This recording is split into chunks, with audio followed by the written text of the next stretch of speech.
Hello दोस्तों, welcome to बोधियागा study. आपका बोधियागा study channel में स्वागत है। तो जैसा कि आप सभी लोगों को पता है, अभी हमारे एडुटेरिया के द्वारा एडुटेरिया बुक से 5,000 प्लस प्रश्नों का आंसर सेट प्रैक्टिस करवाया जा रहा है। तो आप हमारे चैनल बोधियागा स्टडी से जुड़े नहीं हैं तो जुड़ जाएंगे, जुड़कर सब्सक्राइब वगैरह सब कर लेंगे। और अच्छी लगे तो प्यारी सी कमेंट जरूर करेंगे, ताकि हमें पता चल सके आप सभी लोग कितने लोग वीडियोस को देखते हैं। तो सेशन को शुरुआत करते हैं। आज सेट संख्या 9 है। तो अगर आप हमारे चैनल के द्वारा इससे पहले वाले सेट को नहीं देखे हैं तो प्लेलिस्ट से जाकर देख सकते हैं। तो शुरुआत करते हैं। आज हम लोग पढ़ने वाले हैं सेट संख्या 9। चलिए शुरुआत करते हैं सेट संख्या 9 को। पहला प्रश्न आता है आपका,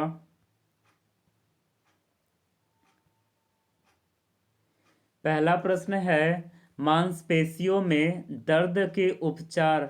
मांसपेशियों में दर्द के उपचार में प्रयोग किया जाने वाला विकिरण कौन सा है? तो इंफ्रारेड। मांसपेशियों में दर्द के उपचार में उपयोग किया जाने वाला विकिरण कौन सा है? तो ये है इंफ्रारेड। इसके बाद अगला है अदरक तना है जड़ नहीं, क्योंकि इसमें नोड और इंटरनोड होते हैं। अदरक जो है वो तना है जड़ नहीं, क्योंकि इसमें नोड और इंटरनोड होते हैं। इस कारण से ये अदरक जो है तना है। अगला प्रश्न है बोरी एवं कूनो। बोरी एवं कूनो वन्य जीव अभयारण्य किस राज्य में है? तो मध्य प्रदेश में है। और कूनो नेशनल पार्क हाल ही में चर्चा में था। 17 सितंबर 2022 को नरेंद्र मोदी जी के द्वारा नामीबिया से 8 चीते को लाया गया था, जिसमें से 5 फीमेल थी और 3 मेल थे। और उस 5 फीमेल में से एक फीमेल का नाम मोदी जी ने रखा था, आशा करके कुछ नाम रखा था। तो आप इतना ध्यान रखेंगे। अगला है राष्ट्रपति के द्वारा राष्ट्रीय आपात की उद्घोषणा संसद के दोनों सदनों के द्वारा कितने माह के भीतर अनुमोदित होना आवश्यक है? राष्ट्रपति के द्वारा राष्ट्रीय आपात की उद्घोषणा संसद के दोनों सदनों द्वारा कितने माह के भीतर अनुमोदित होना आवश्यक है? तो इसका राइट आंसर 1 माह के भीतर।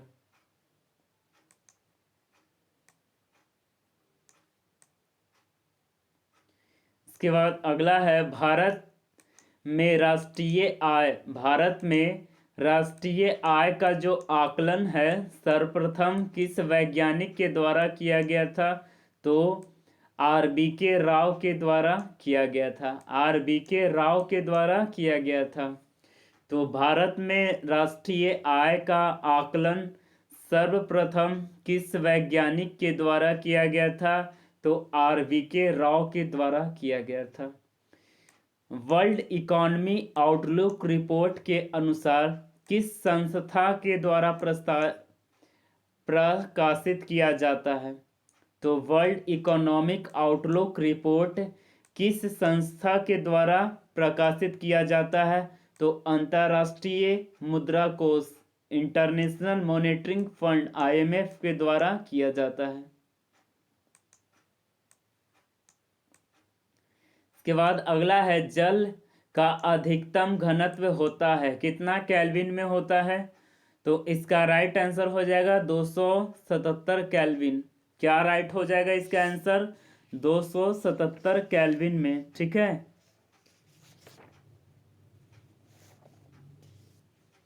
इसके बाद अगला प्रश्न को देखते हैं। कह रहा है सूची 1 और सूची 2 को मिलान कीजिए। सूची 1 और सूची 2 को मिलान कीजिए। तो लैक्टिक अम्ल किसमें पाया जाता है? दूध में। एसिटिक अम्ल किसमें पाया जाता है? सिरिका में। ठीक है। इसके बाद हो जाता है साइट्रिक अम्ल। साइट्रिक अम्ल किसमें पाया जाता है? नींबू में। नींबू में साइट्रिक अम्ल पाया जाता है, ठीक है। इसके बाद ब्यूटारिक अम्ल किसमें पाया जाता है? दूध युक्त मक्खन में, ठीक है। इसका राइट आंसर हो जाएगा ऑप्शन संख्या सी। चलिए अगला प्रश्न देखते हैं।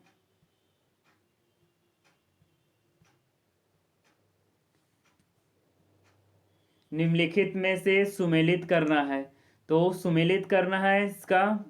अभिनव भारत संस्था किनके द्वारा किया गया था? तो M.N. जोशी के द्वारा। अभिनव भारत संस्था किनके द्वारा किया गया था? M.N. जोशी के द्वारा स्थापित किया गया था। किनके द्वारा किया गया था?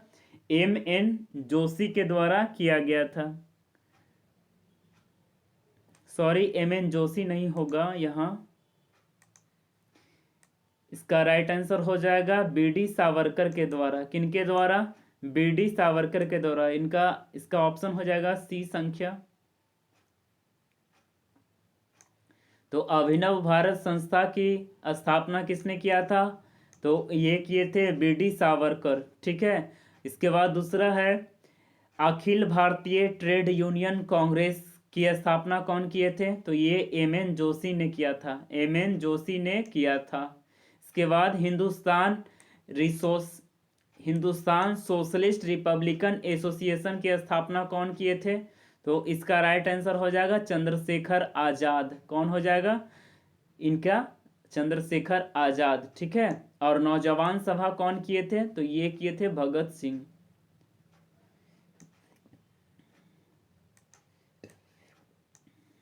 चलिए अगला है बंग भंग विरोधी आंदोलन किस तारीख को प्रारंभ किया गया था? तो बंग भंग विरोधी आंदोलन का प्रारंभ जो है किस तिथि में हुआ था? इसका राइट आंसर हो जाएगा ऑप्शन संख्या बी, 7 अगस्त 1905 को। बंग भंग विरोधी आंदोलन कब प्रारंभ किया गया था? 7 अगस्त 1905 ईस्वी को। चलिए अगला है, कह रहा है कौन सुमेलित नहीं है? कह रहा है क्या? कौन सुमेलित नहीं है? तो इसका राइट आंसर हो जाएगा डी, ये जो है नाहरगढ़ वन्य जीव अभ्यारण्य सुमेलित नहीं है। चंद्रप्रभा उत्तर प्रदेश में है, जय समंद राजस्थान में है, करेरा मध्य प्रदेश में है, करेरा वन्य जीव अभ्यारण्य मध्य प्रदेश में। तो कौन नहीं है? इसका राइट आंसर डी हो जाएगा।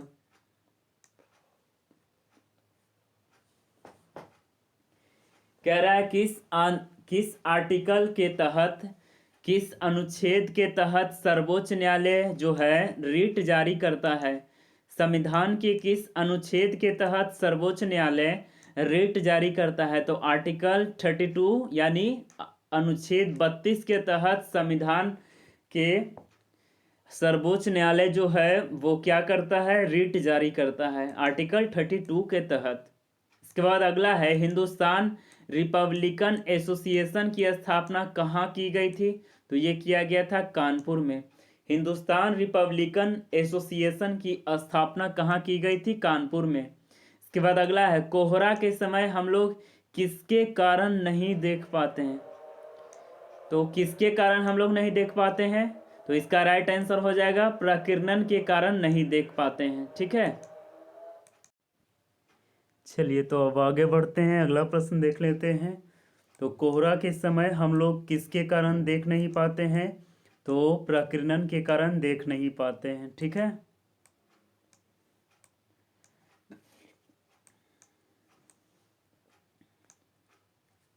अगला प्रश्न कह रहा है आपका कि कौन सा नाइट्रोजन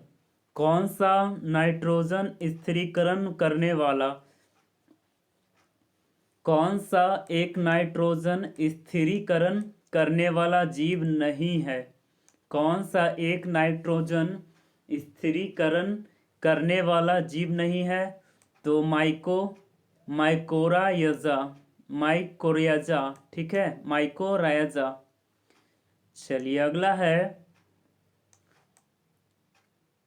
कौन सुमेलित नहीं है? कह रहा है कौन जो है वो सुमेलित नहीं है? तो इसका आंसर हो जाएगा सी। इलाही संवत की शुरुआत 1582 में नहीं की गई थी। तो इसका राइट आंसर कौन कौन? जजिया कर की समाप्ति 1564 में, मजहर की घोषणा 1579 में, और फतेहपुर सिकरी की स्थापना 1571 में। कह रहा है कौन सुमेलित नहीं है? तो सी वाला सुमेलित नहीं है। ठीक है, चलिए अब आगे बढ़ते हैं। अगला प्रश्न कह रहा है कौन सुमेलित नहीं है? क्या? कौन सुमेलित नहीं है? ठीक है, तो शासक और मंदिर निर्माण। तो कृष्ण प्रथम ने एलोरा का कैलाश मंदिर का निर्माण किया था। इसके बाद नरसिंह वर्मन प्रथम ने रथ मंदिर का निर्माण किया था। राजराज प्रथम ने बृहदेश्वर मंदिर का निर्माण किया था, लेकिन नरसिंह वर्मन प्रथम ने कांची का कैलाश मंदिर का निर्माण नहीं किया था। ठीक है, तो कह रहा था कौन सुमेलित नहीं है? तो डी वाला राइट आंसर। इसके बाद यदि किसी निश्चित समय या अवधि में मूल्य और मौद्रिक आय दुगनी हो जाती है, यदि किसी निश्चित समय अवधि में मूल्य या मौद्रिक आय दुगनी हो जाती है, तो यह वास्तविक आय होगी, अपरिवर्तित होगी। वास्तविक आय क्या होगी? अपरिवर्तित।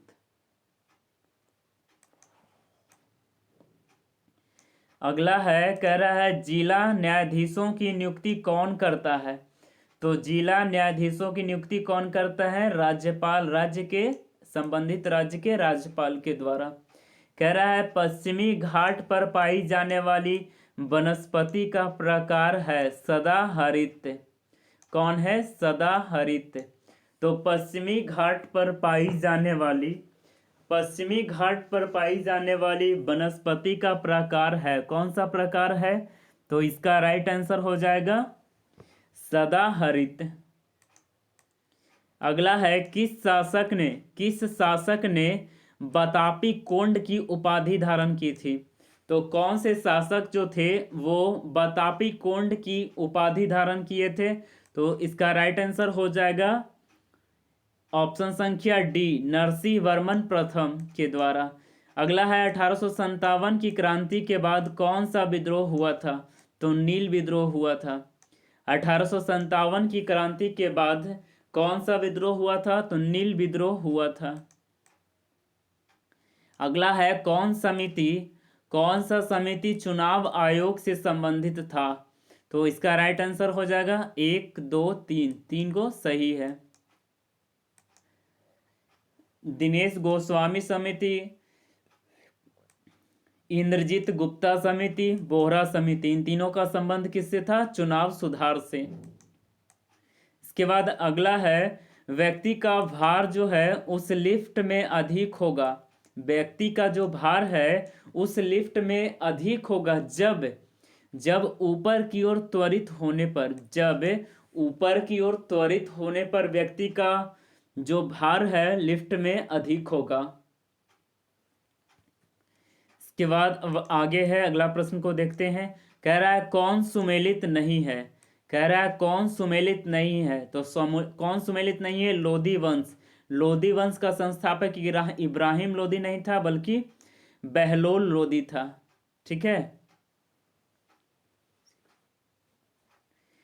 और मामलुक वंश का संस्थापक कौन था?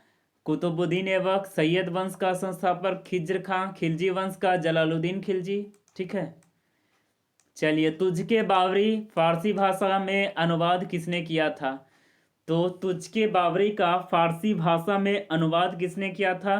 तो अबुल रहीम खाने खाना ने किया था। ठीक है, चलिए अब अगला है 27 नंबर प्रश्न को देखते हैं। कह रहा है कौन क्षोभ मंडल के संबंध में सही नहीं है? कह रहा है कौन जो है क्षोभ मंडल के संदर्भ में सही नहीं है? तो इसका राइट आंसर सी हो जाएगा। क्षोभ मंडल में मौसम संबंधी कोई घटना नहीं होती है, ये तो गलत है। यहाँ तो होती है, क्षोभ मंडल में तो होता है। ठीक है, तो इसका राइट आंसर सी हो जाएगा। इसके बाद अगला है संवेग का मात्रक क्या है? तो संवेग का मात्रक है किलोग्राम मीटर प्रति सेकेंड, किलोग्राम मीटर प्रति सेकेंड। ठीक है। 42वें संविधान संशोधन 1976 के द्वारा भारतीय संविधान के प्रस्ताव में कितने शब्द जोड़े गए थे? तो 3 शब्द जोड़े गए थे, एकता, अखंडता, पंथ निरपेक्ष। ठीक है, तो इसका राइट आंसर हो जाएगा ऑप्शन सी, समाजवादी, पंथ निरपेक्ष, अखंडता, ये सबको 3 शब्द को जोड़े गए थे। इसके बाद अगला है भगत सिंह एवं बटुकेश्वर दत्त ने केंद्रीय विधानसभा में किसके विरोध में बम फेंके थे? तो ट्रेड डिस्प्यूट बिल के तहत, ट्रेड डिस्प्यूट बिल में। ठीक है, तो भगत सिंह एवं बटुकेश्वर दत्त ने केंद्रीय विधानसभा में किसके विरोध में बम फेंका था? तो ट्रेड डिस्ट्रीब्यूट बिल के तहत में के विरोध में फेंका था। ठीक है, तो इसका राइट आंसर ए हो जाएगा। इसके बाद अगला है जास्कर श्रेणी। जास्कर श्रेणी किस हिमालय में अवस्थित है? तो ट्रांस हिमालय में अवस्थित है। जास्कर श्रेणी किस हिमालय में अवस्थित है? तो ट्रांस हिमालय में अवस्थित है। इसके बाद दहसाला बंदोबस्त, दहसाला बंदोबस्त किसके दिमाग की उपज थी? किसके दिमाग की उपज थी? तो ये टोडरमल का दिमाग का उपज था। और ये किसका दरबारी था? टोडरमल। तो ये शेरशाह सूरी का दरबारी था और इसके बाद फिर अकबर का भी दरबारी था। तो दहसाला पद्धति किसका दिमाग का उपज था? टोडरमल का। इसके बाद अगला है दाचीग्राम राष्ट्रीय उद्यान कहाँ? दाचीग्राम राष्ट्रीय उद्यान जम्मू कश्मीर में अवस्थित है। ये किसके लिए प्रसिद्ध है? तो हंगुल यानी हिरन के लिए प्रसिद्ध है। ठीक है। इसके बाद अगला है सभी प्रकार की सरकारी आय तथा व्यय निम्नलिखित में से किसमें किया जाता है? तो भारतीय समेकित निधि में। कह रहा है 34 नंबर प्रश्न की सभी प्रकार की सरकारी आय तथा व्यय निम्नलिखित में से किसमें जाते हैं? तो भारतीय समेकित निधि में जाते हैं। ठीक है। इसके बाद अगला है रक्त का वर्गीकरण का सिद्धांत किसने दिया था? तो लैंड स्टीनर ने दिया था। रक्त का वर्गीकरण का सिद्धांत किसने दिया था? लैंड स्टीनर ने दिया था। इसके बाद अगला है किसी प्रिज्म से गुजरने पर कौन सा रंग प्रकाश की सबसे अधिक अपरिवर्तित होगी? तो ये बैगनी जो है सबसे अधिक अपरिवर्तित होगी। ठीक है, चलिए अगला है प्रश्न कह रहा है कांग्रेस की उत्पत्ति के संबंध में सेफ्टी वॉल्व का सिद्धांत किसने दिया था? कांग्रेस के संबंध में सेफ्टी वॉल्व का सिद्धांत किसने दिया था? तो इसका राइट आंसर क्या हो जाएगा? इसका राइट आंसर लाला लाजपत राय। इसके बाद पौधे के किस भाग में प्रकाश संश्लेषण होता है? क्लोरोप्लास्ट में। किसमें होता है? क्लोरोप्लास्ट में। इसके बाद अगला है भारत छोड़ो आंदोलन के दौरान स्थापित समांतर सरकारों में सबसे ज्यादा समय तक रहने वाली सरकार कौन था? तो सतारा। इसके बाद अगला है प्रजापति उत्तर वैदिक काल में किस प्रमुख देवता थे? तो सृजन के देवता थे। प्रजापति उत्तर वैदिक काल में किस प्रमुख देवता थे? तो सृजन के देवता, सृजन नहीं सृजन के देवता थे। इसके बाद अगला है जैन धर्म के 5 महाव्रतों में से निम्नलिखित में से कौन नहीं है? तो ये स्यादवाद नहीं है। अहिंसा, अपरिग्रह, अस्तेय सब है और स्यादवाद नहीं है। इसके बाद अगला है शेख सलीम चिश्ती किस शासक के समकालीन थे? तो ये अकबर के समकालीन थे। ठीक है। इसके बाद अगला प्रश्न है गौतम बुद्ध बौद्ध धर्म के संघ संबंधी जो नियम तथा आचरण किस पुस्तक में संग्रहित है? तो ये किस पुस्तक में संग्रहित है? तो इसका राइट आंसर हो जाएगा विनय पिटक में संग्रहित है। सूत पिटक में क्या है? तो इसमें उपदेश है। ठीक है। अभिधम पिटक में क्या है? दर्शन शास्त्र है। इसके बाद अगला है भारत में परमाणु ऊर्जा आयोग की स्थापना कब की गई थी? 1948 में। परमाणु ऊर्जा आयोग की स्थापना कब की गई थी? 1948 में।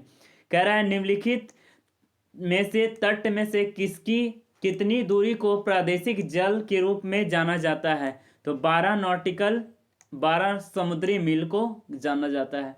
कितनी दूरी को प्रादेशिक जल के रूप में जाना जाता है, ठीक है।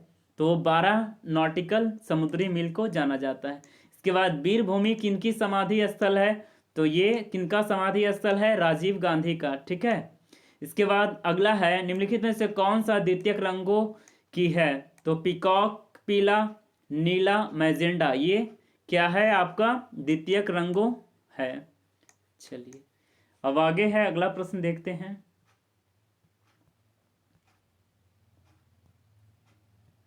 अगला प्रश्न कह रहा है कौन कॉथेड, कॉथेड जो है, कौन कॉथोड, कौन जो है कॉथोड किरण का गुण नहीं है, कौन जो है कॉथोड किरण का गुण नहीं है, तो इसकी भेदन क्षमता उच्च होती है। इसकी भेदन क्षमता क्या होती है, तो इसकी भेदन क्षमता जो है उच्च होती है। इसका राइट आंसर सी हो जाएगा। इसके बाद अगला है राष्ट्रीय आपात की उद्घोषणा, राष्ट्रीय आपात की उद्घोषणा जो है, राष्ट्रीय आपात की उद्घोषणा राष्ट्रपति करता है। राष्ट्रीय आपात की उद्घोषणा राष्ट्रपति करता है मंत्रिमंडल के लिखित सलाह पर। इसके बाद अगला है राष्ट्रपति के द्वारा संवैधानिक स्थिति में के बारे में कौन सा कथन सही नहीं है, तो इसका राइट आंसर हो जाएगा ऑप्शन संख्या ए, राष्ट्रपति राष्ट्र का प्रतिनिधित्व करता है किंतु राष्ट्र का शासन नहीं करता है, ये गलत है। इसका राइट आंसर ए हो जाएगा, ठीक है। चलिए तो ये था हमारा 50 प्रश्नों का क्वेश्चन सेट प्रैक्टिस 9, और कुछ स्मरणीय तथ्य को देख लेते हैं। कह रहा है गुप्त वंश का संस्थापक कौन था, श्री गुप्त थे। गुप्त वंश का प्रथम महान सम्राट कौन थे, तो चंद्रगुप्त प्रथम थे। इन्होंने महाधीराज या महाराजा धीराज की उपाधि का धारण किया था। गुप्त संवत की शुरुआत इन्होंने ही किया था 319 ईस्वी में, ईसा पूर्व में, 319 ईस्वी शायद होगा।